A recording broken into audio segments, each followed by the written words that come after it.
Jadi jika seorang tahu bagaimana ia harus berbuat baik, tetapi ia tidak melakukannya, saya kasih definisi baru dosa. Dosa itu apa?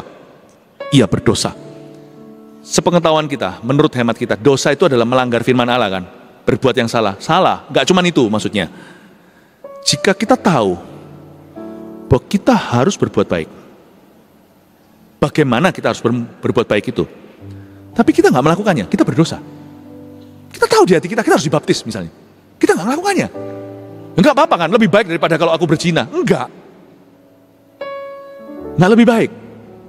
Karena berzina itu memberontak, itu ada konsekuensinya nanti dalam pernikahan. Betul, kalau nggak dibaptis nggak langsung urusannya pernikahan. Kalau Anda sudah menikah, memang ya. Kalau berzina selingkuh, pasti itu pernikahannya akan menderita sekali. Ya memang sih ada bagian-bagian yang sakit, dosa-dosa tertentu itu spesifikasi. Nggak tentu dosa lain sama sakitnya. Tapi kalau bicara tentang dosa, semua dosa menyakiti hati Allah. Satu berzina, satu nggak dibaptis. Misalnya tahu mesti harus dibaptis, tahu waktunya harus melayani, tahu waktunya sudah waktunya sungguh-sungguh dengan Tuhan. Tapi nggak pernah kita lakukan, nggak apa-apa, nanti, asal aku jadi orang baik. Bukankah gitu biasanya kita ngomongnya? Mana lebih parah, berzina atau misalnya tidak dibaptis? Saya nggak ngomong ini supaya baptisan sebagai paksaan, bukan, tapi sebagai contoh. Karena saya dulu gitu, saya dulu soal baptisan ulur terus, karena saya merasa, nggak apa-apa. Karena saya rasa yang penting jadi orang baik, yang penting sekarang saya sudah kenal Yesus. Come on, tidak berzina, berzina itu memberontak terhadap Allah. Tidak melakukan satu perintah yang kau sadari bahwa itu waktunya, sudah saatnya Anda mentaati, itu juga memberontak terhadap Allah. Sama-sama menyakiti Tuhan. Injil Yohanes pasal 19 ayat 16 sampai 22. 16 di Alkitab kita agak aneh sih, dibagi jadi dua. 16a kalau di Alkitab kita, kalau di LED sama saja. 16a bunyinya akhirnya Pilatus menyerahkan Yesus kepada mereka untuk disalibkan. Lalu 16b ada judul di Alkitab kita, Lembaga Alkitab Indonesia, Yesus disalibkan. Oke, saya baca dari 16b. Mereka menerima Yesus. Sambil memikul salibnya, ia pergi keluar ke tempat yang bernama tempat tengkorak, dalam bahasa Ibrani Golgota. Dan di situ ia disalibkan mereka, dan bersama-sama dengan dia disalibkan juga dua orang lain, sebelah menyebelah, Yesus di tengah-tengah. Dan Pilatus menyuruh memasang juga tulisan di atas kayu salib itu, bunyinya, Yesus orang Nazaret, Raja orang Yahudi. Banyak orang Yahudi yang membaca tulisan itu, sebab tempat di mana Yesus disalibkan letaknya dekat kota, dan kata-kata itu tertulis dalam bahasa Ibrani, bahasa Latin, dan bahasa Yunani. Maka kata imam-imam kepala orang Yahudi kepada Pilatus, jangan kau menulis Raja orang Yahudi, tapi bahwa ia mengatakan aku adalah Raja Yahudi, Raja orang Yahudi. Jawab Pilatus, apa yang kutulis? Tetap tertulis. Reseh, gitulah kira-kira ya. Ayat 16b. Mereka menerima Yesus. Stop di sana. Tapi tidak seperti yang kita kira ya. Kalimat ini, mereka menerima Yesus itu tricky. Kita kira mereka menerima Yesus, kalau kita lihat 16a, akhirnya Pilatus menyerahkan Yesus kepada mereka.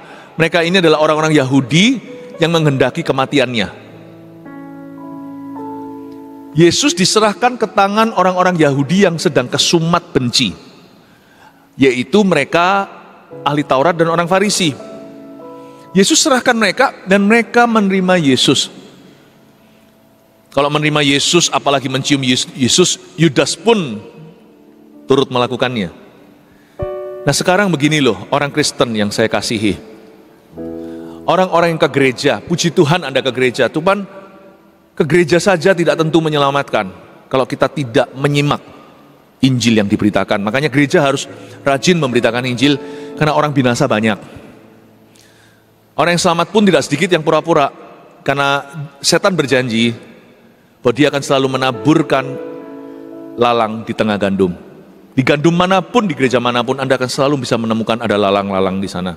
Kita tidak pernah tahu yang mana lalang, yang mana gandum. Jangan hakimi orang lain, tapi biar nanti malaikat yang memisah-misahkannya, yang sortir nanti Tuhan di akhir zaman.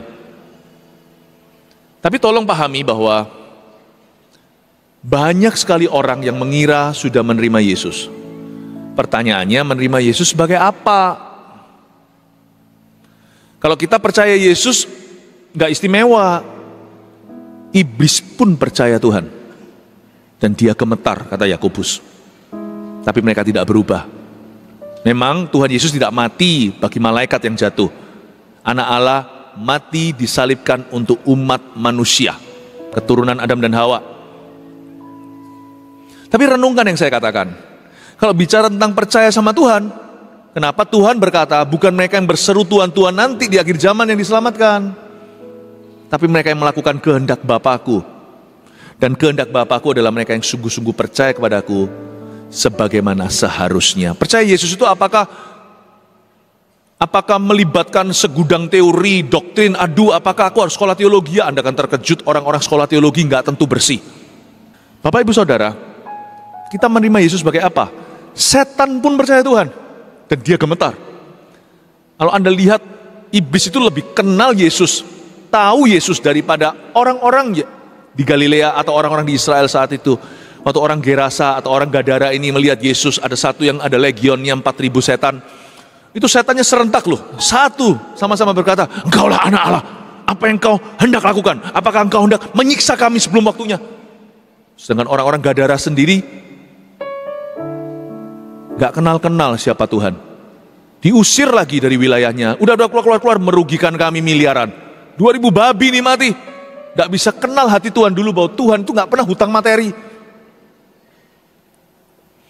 Kalau Anda baca ya, setan itu lebih tahu siapa Tuhan daripada kita yang suam-suam kuku atau kita yang asal-asalan. Bisa-bisa setan lebih tahu Tuhan itu siapa daripada orang-orang yang hanya sekedar belajar teologi supaya jadi sok pintar. Setan lebih tahu Tuhan itu siapa. Tapi hanya kita, anak-anaknya, yang kenal dia. Apalagi kenal dia sebagai Bapa.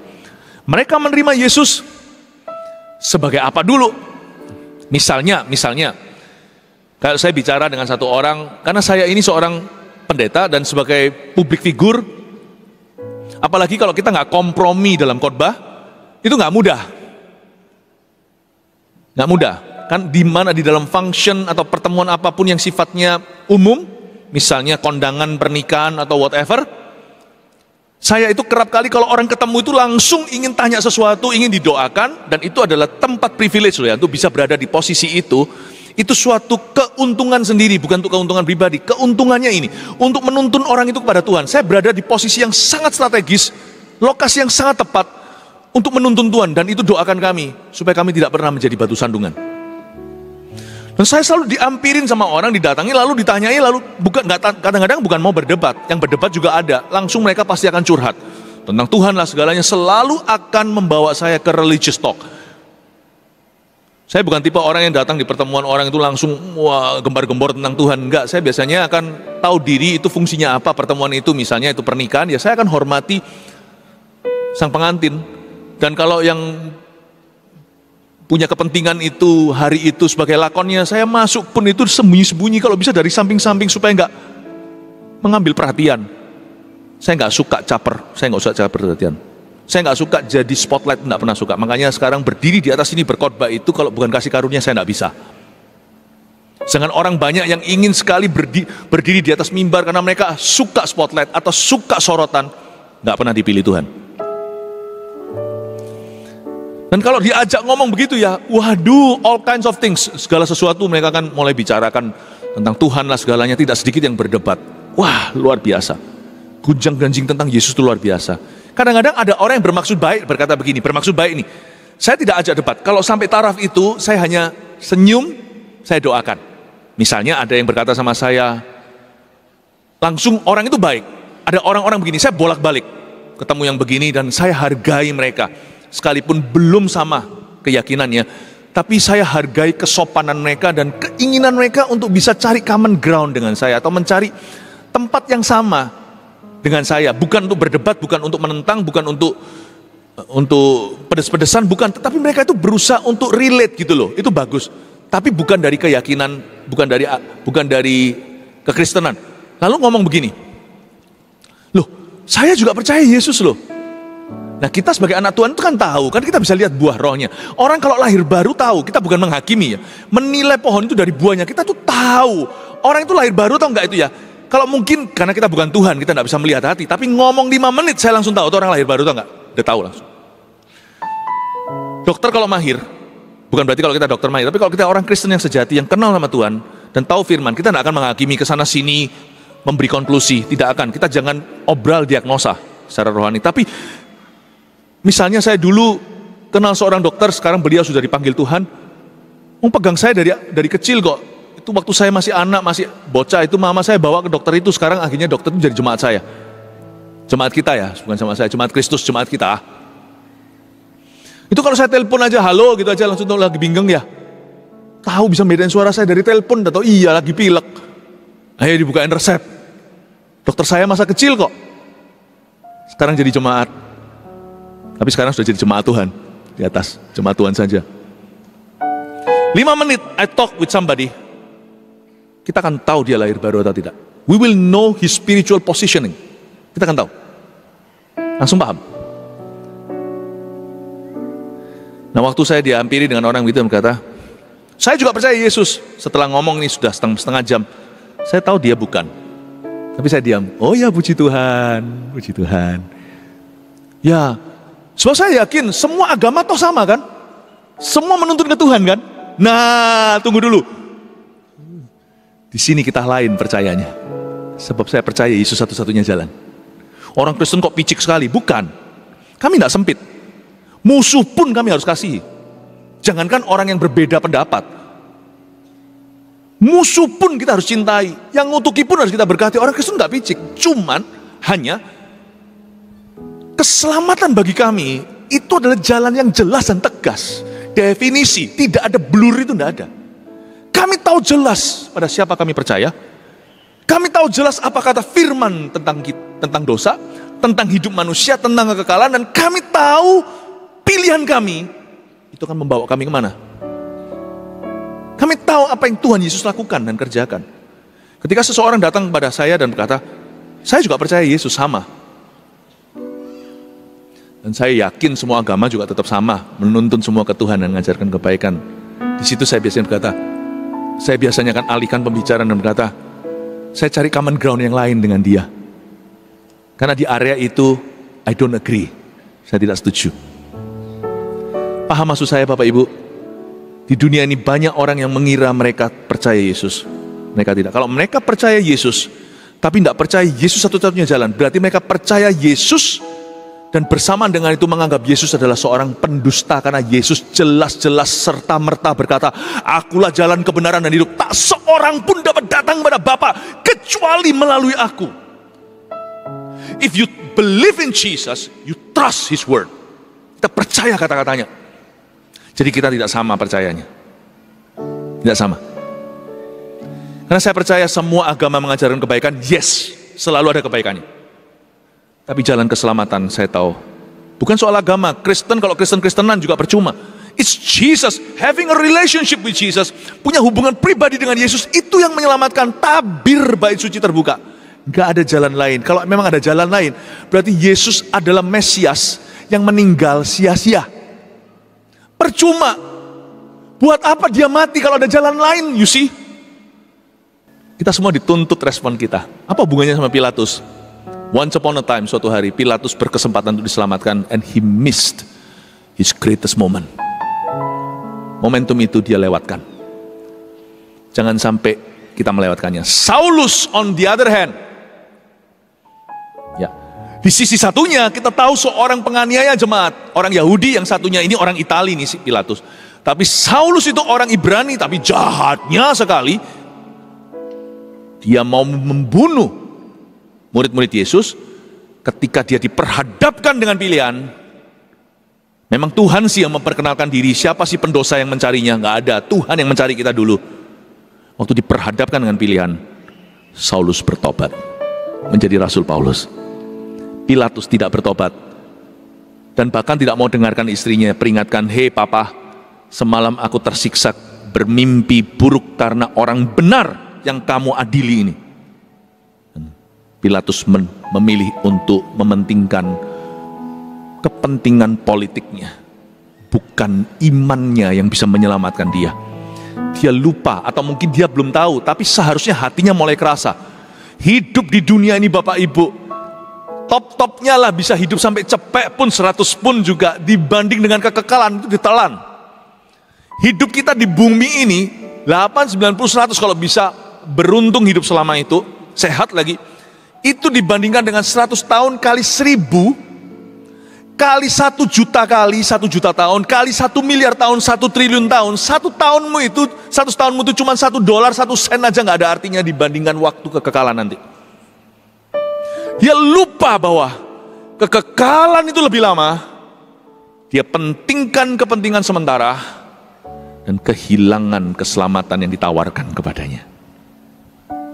Saya gak yakin, hanya Tuhan yang tahu, tapi apa yang terjadi dengan Pilatus kemudian setelah Yesus dibangkitkan. Tapi saya bisa spekulasi lah, kayaknya si Pilatus itu nggak pernah bertobat pula.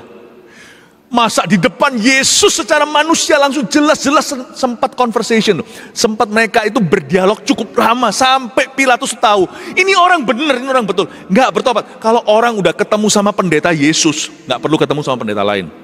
Pendeta lain nggak bisa tobatkan kalau dia sudah ketemu sama Tuhan. Paham ya? Jadi saya spekulasi aja, kemungkinan besar Pilatus tidak selamat. Ketemu Yesus gitu aja nggak selamat. Nikodemus itu guru besar, goyang dia. Sampai waktu Yesus mati, yang kasih rempah-rempah itu kan Yusuf Arimatea. Dan Nikodemus juga, sampai dicerca. Hampir ketahuan kan, waktu itu dia sembunyi-sembunyi ikut Tuhan. Apakah kamu juga pengikut orang Nazaret itu? Kenapa kamu bela-bela? Memangnya ada kan nabi dari Nazaret? Kalau Anda baca ya, Nikodemus pun guru besar gitu, kalau hatinya tuh cari keselamatan, goyah dia, goyah akan dosanya. Pilatus bisa kekeh, ketemu Yesus kekeh, waduh. Saya ingin Anda untuk mengerti satu hal, bahwa setiap kita akan dituntut kalimat ini. Mereka menerima Yesus. By the way, how have you accepted me? Tuhan akan tanya, how have you accepted me? Itu akan menentukan surga neraka bagi kita. Jadi jangan kita lihat palungannya. Palungannya itu sudah jalan, udah dari dulu itu. Palungan itu first arrival. Bem, di sana. Tapi kita harus tahu mengapa dia arrive. Jesus was given, diberikan pada kita. Sekarang Allah Bapa yang mengutusnya menuntut respon kita masing-masing, dan itu akan menentukan jalur hidup kita. Itu akan menentukan kehidupan kita sekarang, dan itu terlebih lagi akan menentukan kehidupan kita yang akan datang, karena lebih lama. Itu menentukan hidupmu now and your eternal life later. Kehidupan kekalmu setelah mati. Kehidupan setelah kematian. Itu menentukan. Mereka menerima Yesus itu mengganggu buat saya. Karena banyak orang-orang Kristen juga yang merasa sudah menerima Tuhan. Bahkan pendeta pun tanpa perkecualian loh. Kalau hatinya tidak benar, yang bernubuat demi nama Tuhan, mengusir setan, menyembuhkan orang sakit dalam nama Yesus. Apa Tuhan kata? Enyahlah, aku tidak kenal kamu. Pembuat kejahatan itu berarti memang dia evil, bukan hanya punya kelemahan. Ada hamba-hamba Tuhan yang punya kelemahan. Kalau mereka bertobat, pulihkan. Nggak tentu dipulihkan pelayanannya, tapi kita tetap harus baik hati, wong kita sendiri juga bisa berdosa, jangan terlalu gaya. Tapi ada hamba-hamba Tuhan, bukan hamba Tuhan sesungguhnya, hamba-hamba Tuhan tanda kutip, kita nggak tahu, jangan hakimi, kita nggak perlu menilai orang lain, kita harus mawas diri, itu aja. Tapi ada hamba-hamba Tuhan yang memang punya evil plan. Nah yang itu Tuhan berkata, aku nggak kenal kamu, enyahlah. Daud pun pernah jatuh, tetapi yang ini lain, kejatuhan adalah karirnya. Enyahlah, aku tidak mengenal kamu pembuat kejahatan. Pertanyaan saya, dia ngusir setan? Gini loh, setannya keluar itu gara-gara nama Yesus, bukan karena pendeta itu khotbah. Nama Yesus itu tetap mempan. Keluar dari mulut siapapun, mau keluar dari apapun, nama Yesus tetap mulia. Kasih tepuk tangan untuk Tuhan, dan berkuasa mengusir setan. Tapi yang mengotori nama itu juga akan kena. Nama Tuhan tetap kuat. Mau keluar dari mulut atau hati yang laknat, tetap kuat. In the name of Jesus, tetap mantap. Tapi yang mengotorinya akan bertanggung jawab dengan Tuhan. Bapak Ibu Saudara, Anda jangan terkejut. Tidak semua orang menerima Yesus dengan cara yang sama. Saya berdoa, kalau kita ngomong soal agama, percuma kita beribadah. Karena orang tidak beragama juga bisa baik kok. Tapi kalau kita bicara tentang keselamatan, mendingan gereja sungguh-sungguh mempersiapkan seluruh jemaatnya suatu hari benar-benar masuk surga. Karena itu kita dari waktu ke waktu, tak terkecuali bulan Natal gini adalah waktu yang sempurna untuk kita mengingatkan kembali, are you safe already? Kalau saya yakin, bukan karena saya percaya diri. Kalau saya ditanya, are you safe already? Yes, I am. Saya tidak perlu setiap kali ada panggilan altar call saya maju untuk diselamatkan lagi setiap tahun begitu, saya nggak perlu. Saya tahu saya diselamatkan, dan saya tahu diselamatkan bukan karena perbuatan saya, bukan berarti setiap tahun saya sudah sempurna, enggak juga. Tapi saya yakin, jadi saya enggak setiap tahun terima Yesus, enggak loh ya. Saya sudah terima Yesus 32 tahun lalu, sekarang saya berjalan dengan Yesus. Jadi jangan sebagai orang Kristen yang juga ragu terus bimbang terus, yang terus menerus ragu lagi. Kalau gitu cepet gih, MSJ 1, My Spiritual Journey 1, cepet diambil tuh, one day retreatnya, sekaligus seharian. Ikut CG supaya bertumbuh, supaya kita nggak terus menerus jadi orang yang terima Yesus. Tapi jaga-jaga, siapa tahu ada orang yang menerima Yesusnya tidak betul, nggak sungguhan. Selama ini hanya secara tradisi diturunkan, tapi hidupnya tidak terjadi perubahan.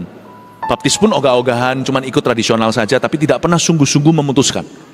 Tidak punya hubungan dengan Roh Kudus, tidak punya kehidupan rohani di dalam dirinya.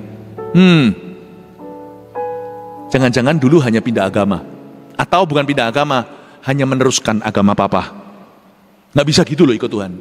Menerima Yesus itu nggak bisa dengan cara gitu. Menerima Yesus harus menerimanya secara pribadi, dalam hati. Keputusan sadarmu, bukan karena unconscious, bukan karena kita itu nggak bisa mikir sendiri, bukan karena kita emosi, tapi keputusan yang jelas, keputusan yang jernih. Haleluya.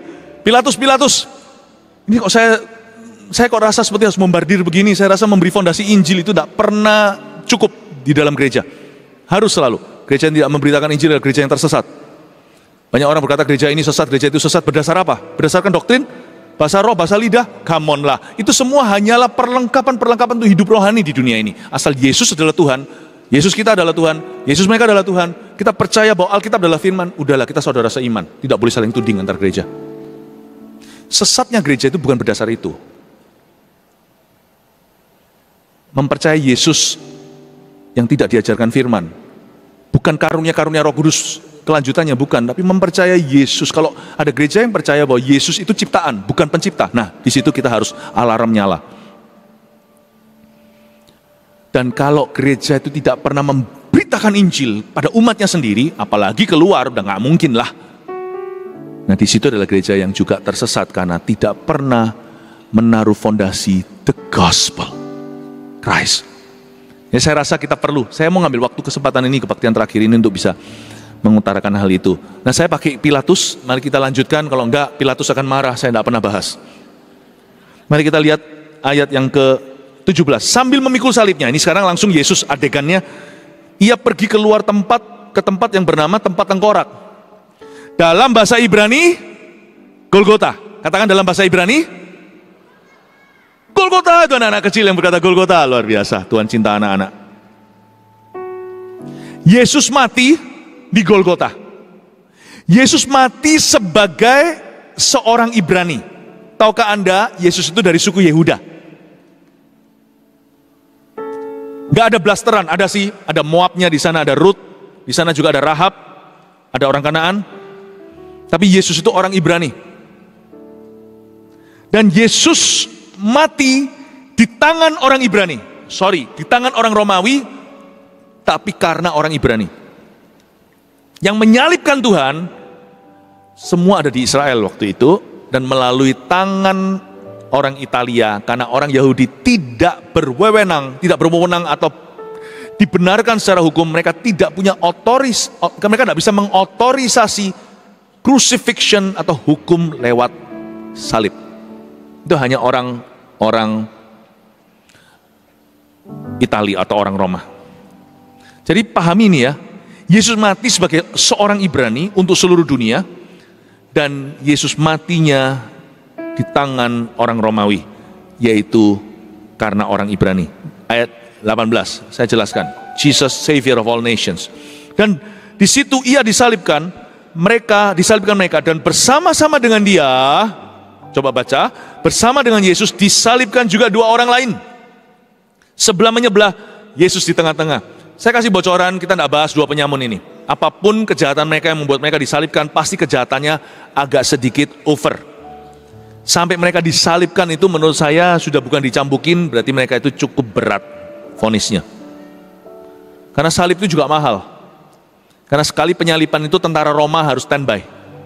Itu kasih makan, kasih apa, itu nggak gampang. Itu juga berarti perlu cost. Orang Roma nggak bodoh.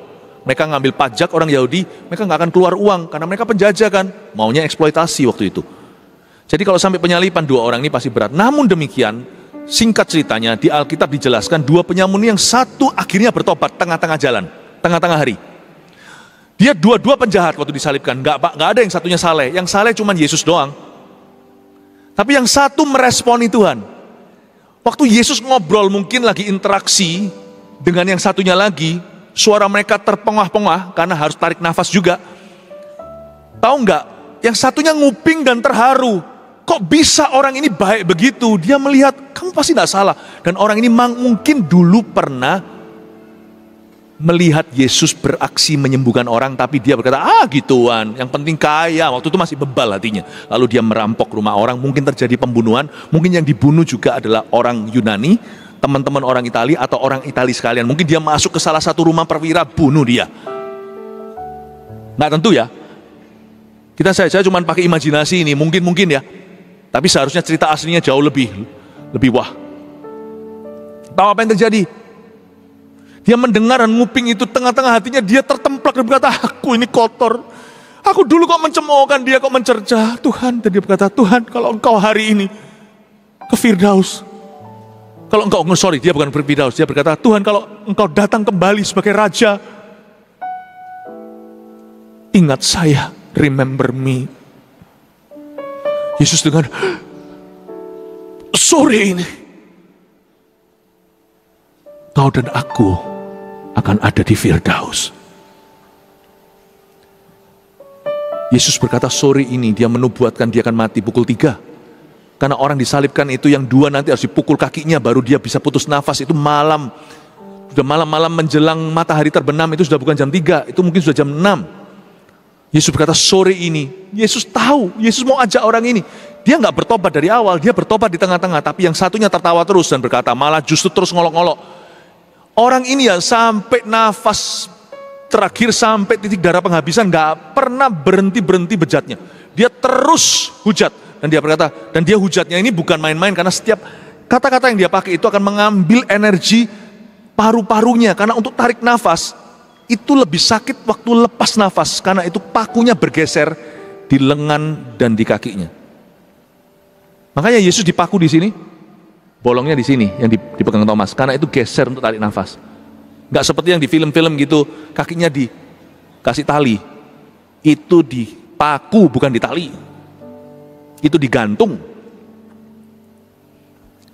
Jadi Yesus itu, si penyamun ini nggak mungkin main-main. Dia nggak mungkin demi supaya ngolok-ngolok doang. Dia pasti kepingin keuntungan. Dia berkata, semoga ya aku bisa panasi orang ini. Karena aku pernah lihat dia bangkitkan orang mati. Kalau kamu lepaskan dirimu, lepaskan aku sekalian dong. Ada orang itu ya. Sekali hater sampai forever ya. Tahu apa yang terjadi? Dua orang sebelah-sebelahan, Yesus di tengah. Lucunya, satu ke sorga, satu ke neraka. Kok bisa ya? Dua-dua sama-sama duduk di gereja, satu ke sorga, satu ke neraka. Dua-dua duduk di satu KKR yang sama, satu ke sorga, satu ke neraka. Berarti yang menentukan bukan Tuhan lagi, karena Tuhan sudah mati. Dia bangkitkan lagi, yang menentukan kita, respon hati. Yesus cinta segala bangsa. Tuhan mau memberi kesempatan yang sama. Kenapa GMS kemana-mana? Saya ingin kita semua memberikan kesempatan yang sama untuk semua orang. Kenapa kita injili orang yang sama 2 kali? Sementara ada orang tertentu yang tidak pernah sekalipun mendengarkan Injil. Paling tidak di zaman modern ini belum ada orang yang bawa Injil. Kalau dia dengar tentang Injil sudah pernah, tapi nggak ada orang yang ketuk pintunya. Saya ingin kita semuanya belajar sesuatu. Bukan berarti kalau saya katakan ini tadi diterapkan mentah-mentah berarti ya sudah, aku udah ajak orang kecil nggak mau, ya sudah bye bye. Enggak ya. Daripada main game ya kan, daripada gosip, mendingan coba lagi sama orang yang sama 2-3 kali nggak apa-apa. Yang saya katakan tadi itu sebagai kiasan. Tapi kadang-kadang kita harus mikirkan, masih ada orang di luar sana yang dunia berkata mereka berdebah, tetapi mereka semua yang di luar sana itu belum pernah diberi kesempatan untuk meresponi Tuhan. Saya ingin kita GMS tahun-tahun depan 2030-300 gereja itu adalah terus memberi kesempatan pada tempat-tempat yang jauh untuk terus memberi kesempatan Injil menjadi dekat. Bapak Ibu, 2 orang penyamun, lanjut lagi ayat 19. Dan Pilatus menyuruh memasang juga tulisan di atas kayu salib itu, bunyinya, tulisannya gini, tulisannya rada provokatif, karena Pilatus itu agak kepaksa untuk menyalibkan Yesus. Jadi dia sedikit ada mangkel, ada keselnya sama orang-orang Yahudi, makanya dituliskan gini, sekalian deh, kalian suruh aku salibkan kan? Jangan kalian keenakan. Getahnya bukan hanya saya, getahnya juga ada pada kalian. Yesus orang Nazaret, raja orang Yahudi. Sekalian hinaannya ke sana. Nah, banyak orang Yahudi yang membaca tulisan itu sebab tempat di mana Yesus disalibkan letaknya dekat kota. Orang keluar masuk harus lewat sana. Dan kata-kata ini tuh tertulis dalam bahasa, lihat ya, ada 3 bahasa. Ibrani, katakan Ibrani. Bahasa Latin, katakan Latin. Bahasa Yunani, katakan Yunani. Ada 3 bahasa yang dituliskan. Ini unik. Yesus matinya sebagai orang Ibrani, tapi saat kematiannya dituliskan adalah untuk seluruh dunia. Bukankah dituliskan dalam bahasa Ibrani, tempat tengkorak itu adalah Golgota, tapi waktu dia mati, menyerahkan nyawa, ada tulisan INRI dalam 3 bahasa. Bahasa pertama adalah bahasa Ibrani. Yesus mati untuk Yerusalem, Yudea lebih dulu. Yesus mati untuk orang-orang Israel. Bukankah aku diutus kepada domba-domba tersesat dari kalangan Israel? Latin itu adalah bahasa yang dipakai oleh orang Roma. Hari ini kalau ada Anda melihat, oh ini adalah angka Latin, itu artinya 1 itu 1, 2 itu 2 strip, 4 itu 1 sama V itu loh, 5 itu V, 10 itu X. Itu bahasa Latin dipakai oleh orang Roma. Bahasa Itali, spaghetti, pizza, bahasa Latin itu dipakai oleh kerajaan Romawi. Jadi bicara tentang the superpower of the day, empire atau kerajaan yang merajalela. Lalu ada kata bahasa Yunani. Yunani adalah sisa peradaban dunia yang diketahui saat itu.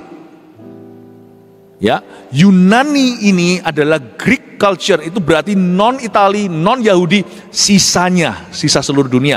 Memang zaman itu Injil belum diberitakan sampai ke China, sampai Asia Tenggara, cuman hanya ada di Timur Tengah sampai ke Eropa, tapi itu mewakili waktu itu landscape-nya saat itu bahwa Yesus mati bagi seluruh bumi.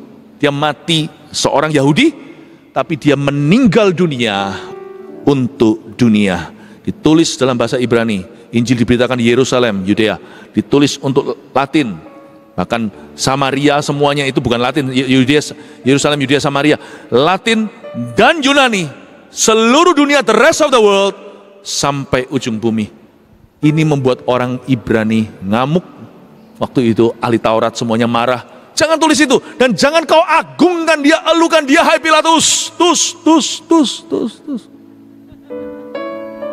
Jangan kau muliakan dia sebagai raja orang Yahudi, dan dari Yahudi ini dialah raja di atas segala raja atas seluruh dunia. Jangan justru kau beritakan Injilnya, hai Pilatus. Pilatus ngamuk lah. Mana boleh ngomong sama pejabat pemerintah seperti itu. Pilatus berkata, jawab Pilatus ayat 22, apa yang kutulis tetap tertulis. Luar biasa ya. Saya ingin dengan poin ini terakhir, lalu kita selesai. Sebenarnya siapa yang mengadili siapa?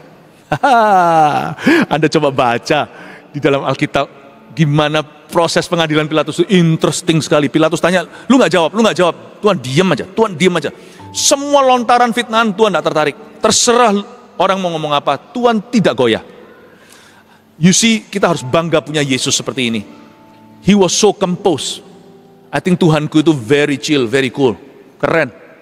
Orang biasanya panik, pembenaran, pencitraan, atau bahkan kalau memang nggak salah, marah-marah. Yesus itu tenang aja, semua dilontarkan, nggak perlu, nggak penting. Sampai terakhir, apakah engkau raja atas orang Yahudi? Yesus langsung menengadah kepala. Dengan mahkotanya sudah berduri, dengan kepalanya dengan mahkota duri. Engkau sendiri yang mengatakannya. Tidakkah kau tahu? Kenapa kau tidak berbicara apa-apa? Tidakkah kau tahu bahwa aku berkuasa untuk melepaskanmu atau membunuhmu? Dengan tenang Yesus berkata, jikalau kuasa itu tidak diberikan padamu, kau tidak punya kuasa apa-apa. Kerajaanku bukan dari dunia ini. Kamu bilang kamu raja kan? Dia berkata, kerajaanku bukan dari dunia ini. Kalau aku mengendaki, tidak sanggupkah Bapakku dengan melihat, dengan Yesus memandangnya, saya bisa bayangkan dengan tegas dan tajam menusuk hatinya Pilatus. Tanpa marah emosi, tapi dengan wibawa dia berkata, kalau aku memang minta sama Bapakku mengutus beberapa batalion malaikat, dengan mudah aku lepas. Tapi aku memang datang untuk waktu ini. Kau tidak punya kuasa apa-apa atas aku. Jadi kau berkata, kau adalah raja. Kau tadi berkata bahwa kerajaanku bukan dari tempat ini, kau raja ya? Yesus berkata, kau sendiri yang mengatakannya. Wow, so cool. Kayaknya Yesus terdakwa kan? Compang-camping itu saya bisa bayangkan darah semua itu 39 cambukan. Mahkota dori di kepala, ampun. Bayi di palungan selucu itu, dibully kayak gitu. Dilecehkan demikian rupa. Tapi ya, jangan marah lah sama orang-orang Italia. Yesus gitu gara-gara saya kok. Jadi saya harus tahu diri. Makanya saya nangis-nangis kalau setiap kali mikirkan penyaliban Tuhan. Saya berkata, it's because of me. Even though I didn't do it, because I sinned, you did that for me. Yesus dengan tenang berkata, dan dalam kondisi yang seperti compang-camping dicambuk dengan mahkota durinya, Pilatus menginterogasi. Anda pernah lihat cermin nggak? Pernah lah ya. Bayangkan, kalau cermin itu ternyata di balik itu ada satu dunia yang lain. Jangan takut ya, ini bukan Narnia. Sebenarnya, hello, Anda yang lihat cermin itu, atau cermin itu yang melihat Anda? Sebenarnya, Yesus yang diadili Pilatus, atau Pilatus sedang diadili Yesus. Hari itu, meskipun kursi terdakwa, Tuhan ada di sana, compang-camping dan darah. Coba lihat sikap dan sifatnya. Who is judging who? Pilatus kalap-kalap, ditanya, nggak tahu gimana jawab karena nuraninya nggak jelas, nggak bersih, nggak betul dia. Yesus ketika memandang, melayangkan matanya, kerajaanku bukan dari sini. I'll see you later, alligator. Tapi Yesus tidak marah sama Pilatus. Makanya Yesus utus semalam waktu Yesus ada di dungeon, berada di Israel masih ada itu tempat disimpan dengan genangan air itu, kasihan gak ada di Alkitab tapi ada di arkeologi sejarahnya. Yesus sudah berikan peringatan supaya enough evidence bahwa Pilatus kalau binasa atas kehendaknya, bukan karena tidak diberitahukan. Istrinya pun dimimpi Yesus. Yesus berkata sama Pilatus, kamu tidak mengadili aku yang mengadilimu. Setiap kata-katamu will be used against you in the court of God. Mau ngompol saya kalau digituin sama Tuhan. Sebenarnya Yesus seperti diadili di minggu terakhirnya. Menurut saya, orang Farisi, ahli Taurat, Pilatus dan Herodes, dan semua orang-orang Yahudi yang lain, termasuk murid-murid Yesus, termasuk tentara Romawi yang pukul dan ludahi, semua mereka di minggu itu sedang berdiri di pengadilannya Yesus. Hari ini juga sama. Waktu saya pergi ke function mana orang mengadili Yesus, ada yang berdebat ini segalanya, sebenarnya itu setiap perkataan mereka, sikapnya itu mereka sedang diadili Tuhan. Pada waktu di dalam gereja juga sama. Bisa aja dengan mudah kita itu menilai sebuah khotbah, ini segalanya, pulang mungkin kita bisa komentar. Ada orang yang begitu, enggak di sini ya, jemaat GMS enggak begitu. Kayaknya, oh ini, kurang PAW-nya, kurang ini, kurang itu. Sebenarnya itu siapa yang ngadili siapa? Anda dan saya tidak sadar waktu kita datang di rumah Tuhan. Tidak dengan banyak bicara kata pengkhotbah, tapi banyak mendengar. We are being judged by God, bukan God is being judged by us. Kurang ininya, mestinya begini, mestinya begitu. Not really, not true. Hidup kita dilucuti di hadapan Tuhan. Saudara tahu bahwa yang namanya hidup sekarang ini, pengadilan Allah telah dimulai. semua kata-kata kita, semua perbuatan kita. Alkitab menulis di kitab Wahyu, dicatat di kitabnya Allah. Wow, we think that the world is judging God. Anda akan terkejut. Dunia ini sekarang semuanya mencoba untuk menghakimi Allah. Dan semua punya versi-versinya. Allah sedang menghakimi dunia. Itulah sebabnya saya memilih berada di sisi aku percaya kepada Tuhan. Aku memilih untuk berada di sisi aku mau mentaati firman-Nya. Bukan karena takut masuk neraka, karena saya tahu saya sudah dibebaskan dari maut itu. Tapi karena saya tahu Dia adalah kebenaran, Dia adalah jalan, dan Dia adalah kehidupan. Nomor 1, summary atau rangkuman dari apa yang saya khotbahkan, supaya Anda, ya saya yakin dengan rangkuman ini Anda juga tidak akan ingat. Tapi minimal ada 1-2 hal yang Anda akan ingat. Number 1, Yesus adalah juru selamat orang berdosa. Oh by the way, Pilatus kehilangan kesempatannya, sayang ya. Aduh sayang. Saya jadi ingat Yakobus 4 ayat 17, saya tambahkan, gak usah dibuka. Tetapi, jikalau seorang tahu, ia harus buka aja deh. Berdiri di depan Anda saya langsung jadi grogi. Biasanya saya ingat ya. Nggak usah dibuka di sini, saya bacakan aja. Jadi, jika seorang tahu bagaimana ia harus berbuat baik, pikir Pilatus. Jika seorang tahu bagaimana ia harus berbuat baik, Pilatus berkata apa? Aku udah bisa salibkan orang ini. Dia sudah nego sama orang Yahudi, ahli Taurat, orang Farisi. Come on lah, orang ini nggak ada salahnya. Dan di hati Pilatus, dia diam-diam tahu setelah interogasi Yesus, bahwa semua mereka ini hanya benci Yesus hanya karena iri. Pilatus tahu siapa benar siapa salah, tapi dia tidak berbuat apa-apa. Jadi jika seorang tahu bagaimana ia harus berbuat baik, tetapi ia tidak melakukannya, saya kasih definisi baru dosa. Dosa itu apa? Ia berdosa. Sepengetahuan kita, menurut hemat kita, dosa itu adalah melanggar firman Allah kan? Berbuat yang salah. Salah, gak cuma itu maksudnya. Jika kita tahu bahwa kita harus berbuat baik, bagaimana kita harus berbuat baik itu, tapi kita nggak melakukannya, kita berdosa. Kita tahu di hati kita harus dibaptis misalnya, kita nggak melakukannya. Enggak apa-apa kan, lebih baik daripada kalau aku berzina. Enggak lebih baik. Karena berzina itu memberontak, itu ada konsekuensinya nanti dalam pernikahan. Betul, kalau nggak dibaptis nggak langsung urusannya pernikahan. Kalau Anda sudah menikah, memang ya. Kalau berzina selingkuh, pasti itu pernikahannya akan menderita sekali. Ya memang sih ada bagian-bagian yang sakit. Dosa-dosa tertentu itu spesifikasi, nggak tentu dosa lain sama sakitnya. Tapi kalau bicara tentang dosa, semua dosa menyakiti hati Allah. Satu berzina, satu nggak dibaptis, misalnya tahu mesti harus dibaptis, tahu waktunya harus melayani, tahu waktunya sudah waktunya sungguh-sungguh dengan Tuhan. Tapi nggak pernah kita lakukan, nggak apa-apa, nanti, asal aku jadi orang baik. Bukankah gitu biasanya kita ngomongnya?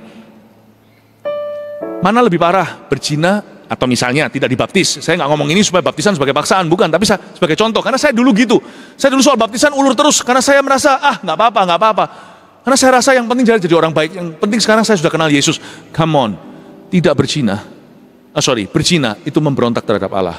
Tidak melakukan satu perintah yang kau sadari bahwa itu waktunya, sudah saatnya Anda mentaati, itu juga memberontak terhadap Allah. Sama-sama menyakiti Tuhan. Pilatus tahu ini orang benar. Dia tidak berbuat sesuatu. Nomor 1, hilang nih. Munculkan ya. Ya, puji Tuhan. Yesus adalah juru selamat orang berdosa. Responi. Kalau kita tahu Tuhan ingatkan sesuatu, Dia adalah juru selamat orang berdosa. Pilatus beda akhirnya. Saya bersyukur untuk Saulus yang menjadi Rasul Paulus. Hari ini Anda Paulus atau Pilatus? Yang kedua, munculkan, Yesus adalah juru selamat semua bangsa. Kita hari ini telah mempelajari bahwa Yesus itu disalib inri, inilah Raja Yahudi, dalam bahasa Ibrani, Latin, bahasa Yunani. Tak heran Alkitab diterjemahkan sampai ke bahasa tribal, sampai bahasa-bahasa suku-suku. Semua diterjemahkan. 3, Allah menuntut respon hati kita terhadap Yesus. Saya tambahi ya, no netral. No netral. Netral itu sudah sama dengan memilih. Tidak memilih sama dengan sudah memilih. Sadarkah Anda, tidak memilih itu sudah sama dengan memilih? Saya cerita tadi seorang teman saya umur 55. Saya injili berkali-kali, tapi belum mau. Siapa sangka ngobrol-ngobrol sebentar, ternyata dia pergi keesokan hari. Semoga ada suatu keajaiban, karena perginya dalam tidur. Semoga waktu dia di dalam tidur ketemu Tuhan atau gimana, saya tetap akan pikir yang positif deh. Tapi bahasa Inggrisnya fat chance. Kira-kira ada harapan nggak? Gini loh ya, gini ya. Kalau ada orang-orang yang belajar aja nggak lulus, kira-kira nggak belajar kemungkinan besar lulus nggak? Alkitab mengatakan orang berdesak-desak menuju ke sana, jalannya sempit. Waktu kita lagi waras, waktu kita lagi sehat, pilihlah. Itu pun banyak pencobaannya, apalagi kalau orang tunda-tunda, mana mungkin lah ya, paham maksud saya? Ya. Bukankah jalan menuju ke sorga itu sempit? Di dalam dunia ada 2 jalan, lebar dan sempit. Ya sudah, saya pikiran positif, karena itu teman, semoga somehow dia ketemu Tuhan. Sebelum pukul 5 pagi, sudah biru wajahnya. Bapak Ibu Saudara, bisakah kalau misalnya dia ternyata binasa, ketemu Tuhan nih ceritanya, saya kasih satu drama, ketemu Tuhan, bisakah dia protes dan berkata, aku kan belum milih? Kira-kira Tuhan akan berkata, masuklah dalam sukacita Bapakku, wong Tuhan belum Bapaknya, Tuhannya aja belum, mana bisa jadi Bapaknya, Tuhannya aja belum, percaya aja belum. Bisakah Tuhan Yesus berkata, masuklah dalam sukacita Bapakku? Kau belum mengenal Bapakku, aku belum bawa kamu ke Bapakku, aku aja kau tolak. Boro-boro sampai ke Bapak. Bukankah semua jalan nggak ada, cuman kecuali aku, hanya aku bisa membawamu sampai ke Bapakku. Mana bisa Yesus berkata, kemarilah, masuklah dalam sukacita Bapakku? Nggak bisa lah. Apakah Tuhan akan berkata, enyahlah, sebab aku tidak mengenal kamu? Nah mungkin waktu itu seseorang bisa marah dan berkata, aku kan belum milih. Yesus mungkin akan berkata, kamu sudah memilih. Pukul 8 malam, hari Kamis itu, hambaku sudah berbicara kepadamu. Dan kamu menunda. Kamu sudah memilih. Dan berkali-kali, bukan pertama kali kau mendengar Injil. Tidak memilih. Kau sudah memilih. Paham Bapak Ibu Saudara? Saya harap di sini semua kita jangan tunda lagi. Semua perbuatan baik dan benar yang Tuhan katakan itu firman. Saya berdoa supaya di tahun 2025 menjadi tahun kemenangan dan tahun berkat-Mu. Jangan tunda. Jesus loves you. Kasih tepuk tangan untuk Tuhan. Allah menuntut respon hati kita terhadap Yesus. Semoga mulai hari ini kita meresponi dan kita tidak pura-pura tidak mendengar lagi, karena Tuhan sangat sayang kita. Tuhan punya rencana yang indah. 3 poin sini munculkan, 3-3-nya. Munculkan. Iya, kameranya silakan difoto. God bless you, sarangeo. Haleluya.